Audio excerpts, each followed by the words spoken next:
කියලා පිළිගන්න ඔයාලා හැමෝම ඔයාලා අදත් මේ එකතු වෙලා ඉන්න පැන්සෙස්ටල් YouTube channel එකත් එක්ක. අද අපි මේ වීඩියෝ එකෙන් කතා කරන්න බලාපොරොත්තු වෙන්නේ මේ දවස්වල වැඩිපුරම කතා බහට ලක් වෙන withholding tax නැත්තම් රඳවා ගැනීමේ බදු සම්බන්ධව.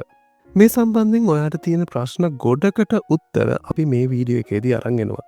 ඒ නිසා වීඩියෝ එකත් එක්ක දිගටම රැඳිලා ඉන්න කියලා ආරාධනා කරනවා. එහෙනම් වැඩි කතාවක් නැතුව අපි යමු වීඩියෝ එකට ගිහිල්ලා බලමු මේ සම්බන්ධයෙන් ඔයාලට තියෙන ප්‍රශ්න සහ අපෙන් අහපු ප්‍රශ්න මොනවද කියලා.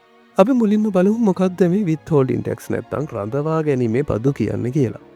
රඳවා ගැනීමේ බදු කියලා කියන්නේ ඔයාගේ බැංකුවක හෝ මූල්‍ය ආයතනයක පවතින මුදල් වලට ඒ අදාළ බැංකුවෙන් හෝ මූල්‍ය ආයතනයෙන් ගෙවන පොලිය මත ආණ්ඩුවෙන් අය කරන බදු මුදලට කලින් මේ රඳවා ගැනීමේ බදු මුදල තිබුණේ වාර්ෂික පොලියෙන් 5% වගේ අගයක්.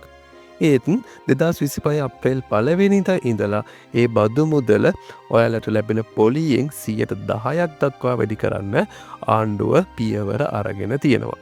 ඒ නිසා 2025 අප්‍රේල් 1 ඉඳලා ඔයාට බැංකුවෙන් ලැබෙන පොලියෙන් 10%ක් ටැක්ස් විදිහට අඩු කරගන්නවා. ගොඩක් අයට ඇතිවිච්ච පළවෙනි ප්‍රශ්නය තමයි හැමෝම මේ ටැක්ස් එක ගෙවන්න ඕනිද කියන කාරණය. ඒකට උත්තරේ තමයි හැමෝම මේ ටැක්ස් එක ගෙවන්න ඕනි නැහැ. ඔයාගේ වාර්ෂික ආදායම රුපියල් ලක්ෂ 18ට අඩුයි නම් ඔයා මේ ටැක්ස් එක ගෙවන්න අවශ්‍ය වෙන්නේ නැහැ. තවත් අපෙන් අහපු කාරණයක් තමයි මේක අදාළ වෙන්නේ ජ්‍යෙෂ්ඨ පුරවැසියන්ට විතරයිද කියන කාරණය. ඒකට උත්තරේ තමයි මේක අදාළ වෙන්නේ ජ්‍යෙෂ්ඨ පුරවැසියන්ට විතරක් නෙමෙයි. වාර්ෂික ආදායම ලක්ෂ 18ට අඩු කවුරුවත් මේ ටැක්ස් එක ගෙවන්න අවශ්‍ය වෙන්නේ නැහැ. ඔයා ලංකාවේ පුරවැසියෙක් නම් ඔයාගේ වාර්ෂික ආදායම ලක්ෂ 18ට අඩුයි නම් ඔයා ජ්‍යෙෂ්ඨ පුරවැසියෙක් වුණත් නැතත් ඔයා මේ ටැක්ස් එක ගෙවන්න අවශ්‍ය වෙන්නේ නැහැ. ඊළඟට අපි අහපු කාරණය තමයි මෙහිදී ගණනය කරන්නේ වාර්ෂික ආදායමද මාසික ආදායමද කියන කාරණය. ඒකට උත්තරේ තමයි මේකදි ගණනය කරන්නේ වාර්ෂික ආදායම. හැබැයි වාර්ෂික ආදායම ලක්ෂ 18ට අඩුයි කියලා කියන්නේ ඔයාගේ මාසික ආදායම ලක්ෂ 1.5ට වඩා අඩු වෙන්න ඕනි කියන එක. හැබැයි මේ කාරණය යම් යම් තැන්වලදී වෙනස් වෙන්න පුළුවන්. එතකොට අපේ මාසික ආදායම ගණනය කරන්නේ කොහොමද කියලත් අපෙන් බොහෝ දෙනෙක් ඇහුවා. අපි මේක උදාහරණයක් වශයෙන් මේ විදියට පැහැදිලි කරගමු. හිතන්නකෝ ඔයා රජයේ විශ්‍රාමිකයෙක් කියලා. ඔයාට මාසිකව විශ්‍රාම වැටුප විදියට රුපියල් 50000ක් සහ බැංකුවල දාලා තියෙන ස්ථාර තැන්පතු වලින් රුපියල් 50000ක් ලැබෙනවා කියලා. අන්න එතකොට ඔයාගේ මාසික ආදායම රුපියල් ලක්ෂයක් වගේ තමයි වෙන්නේ.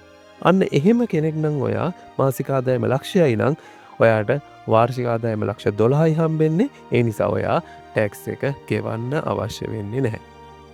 දෙවෙනි උදාහරණය විදියට අපි හිතමු ඔයා මාසිකව ස්ථාවර තැන්පතුවට පොලිය ගන්න කෙනෙක් නෙමෙයි. ඔයා ගන්නේ මාස කීපයකට සැරයක් හරි අවුරුද්දකට සැරයක් හරි කියලා හිතමුකෝ. එතකොට අපි හිතමු ඔයාට අවුරුද්දකට පොලිය වශයෙන් රුපියල් ලක්ෂ 10ක් ලැබෙනවා කියලා. ඊට අමතරව මම කලින් කිව්වා වගේ විශ්‍රාම වැටුප රුපියල් 50000කුත් මාසික කුලී ආදායමක් විදියට රුපියල් 25000කුත් ලැබෙනවා කියලා. අන්න එතනදී ඔයා මාසිකව ගත්තොත් ඔයාට හම්බෙන්නේ රුපියල් 75000ක වගේ මුදලක්. හැබැයි ඔයාගේ වාර්ෂික ආදායම ගණනය කරනකොට අපි අර කලින් සඳහන් කරපු පොලිය ලැබෙන රුපියල් ලක්ෂ 10ත් එක්ක ඔයාගේ වාර්ෂික ආදායම රුපියල් ලක්ෂ 18 ඉක්මවනවා. මාසික ආදායම ඔයාගේ ලක්ෂකමාට වඩා අඩුයි. නමුත් වාර්ෂික ආදායම ගණනය කරද්දී ලක්ෂ 18ට වැඩි. අන්න ඒ වගේ අවස්ථාවකදී ඔයාට මේ රඳවා ගැනීමේ බද්ද ගෙවන්න වෙනවා. මේක තව විදිහකට පැහැදිලි කරොත් ඔයා හිතන්න ඔයා මාසිකව හරි සතිපතා හරි පඩි ලබා දෙන ආයතනයක සේවකයෙක් කියලා. එතකොට ඔයාගේ මාසික වේතනයට අහම්තරව හම්බෙන අවුරුදු වලට හම්බෙන බෝනස් මුදල් දිරි දීමනා වගේ සියලුම දීමනාවල එකතුව සලකලා බලලා තමයි මේ වාර්ෂික ආදායම ගණනය කරන්නේ. ඒ කියන්නේ ඔයාගේ මාසික වේතනය 1,50,000ට වඩා අඩු වගයක් වෙන්න පුළුවන්. හැබැයි ඔයාට අවුරුද්දකට එකපාරක් දෙපාරක් ලැබෙන බෝනස් එකක් දිරි දීමනාවක් වගේ දෙයක් නිසා ඔයාගේ වාර්ෂික ආදායම ලක්ෂ 18ට වඩා වැඩි වුණොත් අනිවාර්යෙන් ඔයාට මේ බදු මුදල ගෙවන්න සිද්ධ වෙනවා. ඊළඟට අපෙන් අහපු කාරණය තමයි මේ ටැක්ස් එක කැපෙන්නේ නැති වෙන්න නම් අපි මොනවද කරන්න ඕනි කියන කාරණය. මේකට ඔයාට කරන්න තියෙන්නේ ඔයාගේ බැංකු ගිණුම් තියෙන බැංකු ශාඛාවට ගිහිල්ලා සොයම් ප්‍රකාශනයක් නැත්තං සෙල්ෆ් ඩෙක්ලරේෂන් එකක් ලබා දෙන එක. ඒකට අදාළ ආකෘති පත්‍රය නැත්තම් ෆෝමැට් එක බැංකුවලට ලබා දීලා තියෙනවා මේ වෙනකොට.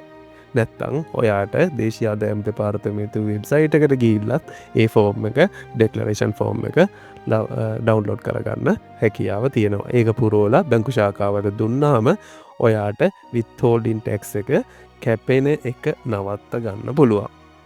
ඒ වගේම විශේෂම කාරණයක් තමයි ඔයා ලබා දෙන සොයම් ප්‍රකාශනය නැත්තම් සෙල්ෆ් ඩෙක්ලරේෂන් එකේ ඔයාගේ වාර්ෂික ආදායම ලක්ෂ 18ට අඩුයි කියලා ඔයා සඳහන් කරලා තිබුණත් දේශීය ආදායම් දෙපාර්තමේන්තුවට හැංගී ගියොත් ඔයාගේ වාර්ෂික ආදායම මේ කියන ගානට වඩා වැඩි කියලා ඔයාට අමතර දඩ මුදලක් නියම කරන්න වගේම නීතිමය ක්‍රියාමාර්ග ගන්න පුළුවන් කියලත් ඒ චක්‍රලේඛයේ සඳහන් වෙලා තියෙනවා. ඒ හින්දා ඔයාගේ වාර්ෂික ආදායම රුපියල් ලක්ෂ 18ට වඩා අඩු නම් විතරක් මේ සෙල්ෆ් ඩෙක්ලරේෂන් එක බැංකුවලට ලබා දෙන්න. ඊළඟට අපෙන් අහපු කාරණය තමයි මේ සොයම් ප්‍රකාශනය ලබා දෙන්න බදු ගෙවන්නන් හඳුනා ගැනීමේ අංකයක් නැත්තම් අපි දන්න විදිහට ටින් අංකයක් ඕනේද කියන කාරණය. පසුගිය කාලයේදී නම් බැංකුව වලින් කිව්වා ටින් අංකය අනිවාර්යයෙන්ම ඕනි කියලා. හැබැයි 2025 අප්‍රේල් 9 වෙනිදා දේශීය ආදායම් දෙපාර්තමේන්තුව නිකුත් කරපු මෙන්න මේ නිවේදනයේ සඳහන් ආකාරයට ඔයා ටින් අංකයක් නැත්තම් බදු ගෙවන්නන් හඳුනා ගැනීමේ අංකයක් ඉදිරිපත් කරන්න ඕනි නැහැ මේ සෙල්ෆ් ඩෙක්ලරේෂන් එක දෙන්න. මේ සම්බන්ධයෙන් සියලුම බැංකු සහ මූල්‍ය අතර දැනුවත් කරලා තියෙනවා කියලා 2025 අප්‍රේල් 23 වෙනිදා පැවති මාධ්‍ය සාකච්ඡාවකදී දේශීය ආදායම් දෙපාර්තමේන්තුව නිවේදනය කරලා තියෙනවා. එනිසා මොකක් හරි බැංකුවකින් ඔයාගෙන් මේ ඩෙක්ලරේෂන් එක ගන්න ටින් එක අත්‍යවශ්‍යයි කියලා කියනවා නම් ඔයාට පුළුවන් මේ නිවේදනය ඒ අදාළ බැංකුවට ඉදිරිපත් කරන්න. ඒ වගේම අපෙන් ආපු ඊළඟ කාරණය තමයි මේක අදාළ වෙන්නේ බැංකුවල තියෙන ස්ථාවර තැන්පතු හෝ ඉතුරු කිරීම් තැන්පතු වලට විතරද කියලා. නැහැ. ඒකට උත්තරේ නැහැ. බැංකුවල විතරක් නෙමේ ශ්‍රී ලංකා මහා බැංකුවේ ලියාපදිංචි බැංකු නොවන මූල්‍ය ආයතන සියල්ලටමත් මේ සොයම් ප්‍රකාශනය නැත්තම් සෙල්ෆ් ඩෙක්ලරේෂන් එක ලබා දෙන්න පුළුවන්. ඒ වගේම තවත් අහපු කාරණයක් තමයි මේ සෙල්ෆ් ඩෙක්ලරේෂන් එක ලබා දෙන්න පුළුවන් වෙන්නේ ස්ථාවර තැන්පතු වලට විතරයිද කියන කාරණය. එහෙම දෙයක් නැහැ. ඔයාට පොලිය ලැබෙන ස්ථාවර තැන්පතු හෝ ඉතුරුම් තැන්පතු හෝ ඕනෑම ආකාරයක පොලිය ලැබෙන පොලිය ආදායමක් ලැබෙන ගිණුම් සඳහා මේ සෙල්ෆ් ඩෙක්ලරේෂන් එක ලබා දෙන්න පුළුවන්. ඊළඟ කාරණය තමයි බැංකු කීපයක ගිණුම් තියෙනවා නම් මේ ස්වයං ප්‍රකාශනය ලබා දෙන්නේ කොහොමද කියන කාරණය. බැංකු කීපයක ඔයාට ගිණුම් තියෙනවා නම් ඒ එක් බැංකුවට ඔයාගේ ගිණුම් අංක වෙනම සඳහන් කරලා සෙල්ෆ් ඩෙක්ලරේෂන් වෙනම දෙන්න ඕනි. එහෙම ලබා දුන්නම ඔයාගේ බැංකුව ඔයාගේ තොරතුරු එක්ලැස් කරලා දේශීය ආදායම් දෙපාර්තමේන්තුවට ලබා දෙනවා.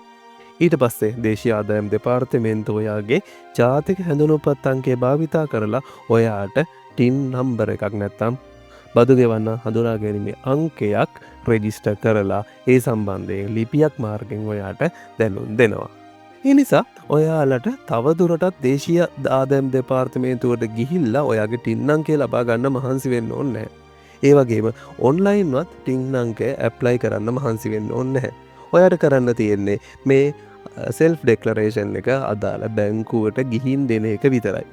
ඒ වගේම දේශීය ආදායම් දෙපාර්තමේන්තුවේ ටින් අංක ලබා ගන්න මේ දවස්වල විශාල තදබදයක් තියෙන නිසා ඒ ආයතනයට එන්න එපා කියලත් දේශීය ආදායම් දෙපාර්තමේන්තුව මහ ජනතාවට දැනුම් දීලා තියෙනවා. ඒ වගේම දැනට ඔයාට ටින් අංකයක් තියෙනවා නම් ඔයාට ස්වයං ප්‍රකාශනයේ ටින් අංකය සඳහන් කරලා දෙන්න පුළුවන්. ඒ සඳහා තහවුරු කරන්න ඔයාට ලැබිච්ච ලිපිය හෝ වෙනයම් හෝ කිසිදු ලියවිල්ලක් දෙන්න අවශ්‍ය වෙන්නේ නැහැ කියලත් අර අප්‍රේල් 9 වෙනිදා නිකුත් කරපු නිවේදනයේ පැහැදිලිවම දක්වලා තියෙනවා. ඒ වගේම තවත් අහපු කාරණයක් තමයි බබාලගේ ගිණුම් වලට නැත්තම් ළමයින්ගේ ගිණුම් වලට මයින් accounts වලට මේ tax එක අදාළයිද කියන කාරණය. උත්තරය ඔව්. මයින් accounts වලටත් මේ tax එක අදාළයි. ඒ ටැක්ස් එක නොකැපෙන්න නම් දරුවා වෙනුවෙන් දරුවගේ මවට පියාට හෝ භාරකාරයට මේ ස්වයං ප්‍රකාශනය ලබා දීමේ හැකියාවක් තියෙනවා. ඊළඟට අපෙන් ආපු කාරණය තමයි මේ ලබා දෙන ස්වයං ප්‍රකාශනය කොච්චර කාලයක් වළංගු වෙනවද සහ මේ ප්‍රකාශනයෙන් නොදුන්නොත් මොකද වෙන්නේ කියන කාරණය. මේ ප්‍රකාශනය වළංගු වෙන්නේ 2025 අප්‍රේල් 1 වෙනිදා ඉඳලා 2026 මාර්තු 31 දක්වා බදු වර්ෂයට විතරයි. ඒ වගේම ඔයා මේ ප්‍රකාශනය නොදුන්නොත් දිගින් දිගටම ඔයාගේ පොලි ආදායමෙන් 10% ටැක්ස් විදිහට ආණ්ඩුව අය කර ගන්නවා. ඒ වගේම ඔයාලට මීට කලින් කැපිච්ච විත්හෝල්ඩින් ටැක්ස් එක නවත ලබා ගැනීම හැකියාවක් තියෙනවා. ඒ සඳහා ඔයා බැංකුවෙන් ඒ ටැක්ස් කැපිච්ච විදිය සම්බන්ධයෙන් අදාළ ලිපිය අරගෙන ගිහිල්ලා දේශීය ආදායම් දෙපාර්තමේන්තුවට ලබා දෙන්න ඕනි. ඒක අදාළ වෙන්නේ මේ වර්ෂයට නෙමෙයි 2023-24 වගේ වර්ෂවලට ඔයාට කැපිච්ච විත්හෝල්ඩින් ටැක්ස් රිෆන්ඩ් කරගන්න ඕන නම් ඒ විදියට කරගන්න පුළුවන්. එනම් මං හිතනවා ඔයාට විත්හෝල්ඩින් ටැක්ස් සම්බන්ධයෙන් තිබිච්ච ගැටලුවලට යම්තාක් දුරකට හරි පිළිතුරු ලැබෙන්නේ නැති කියලා. මේ පිළිබඳව මොනවා හරි ගැටලුවක් තියෙනවා නම් පල්ලෙහා කමෙන්ට් සෙක්ෂන් එකේ කමෙන්ට් එකක් විදියට දාන්න. අපි සූදානම් ඒ තියෙන කමෙන්ට්ස් හැම එකටම රිප්ලයි කරන්න. ඒ වගේම අදත් වෙනද වගේම මේ වීඩියෝ හොඳයි නම් වීඩියෝ එකට ලයික් එකක් දාන්න, කමෙන්ට් එකක් දාන්න අමතක කරන්න එපා. ඒ වගේම මේ වීඩියෝ එක තවත් කෙනෙකුට වටී කියලා හිතෙනවා නම් ෂෙයා කරන්නත් අමතක කරන්න එපා. එහෙනම් අදට අපි මේ වීඩියෝ එකෙන් සමුගන්නවා. මේ වගේම වැදගත් වීඩියෝ එකකින් නැවතත් හමු වෙනතුරු ඔයාලට සුබ දවසක්.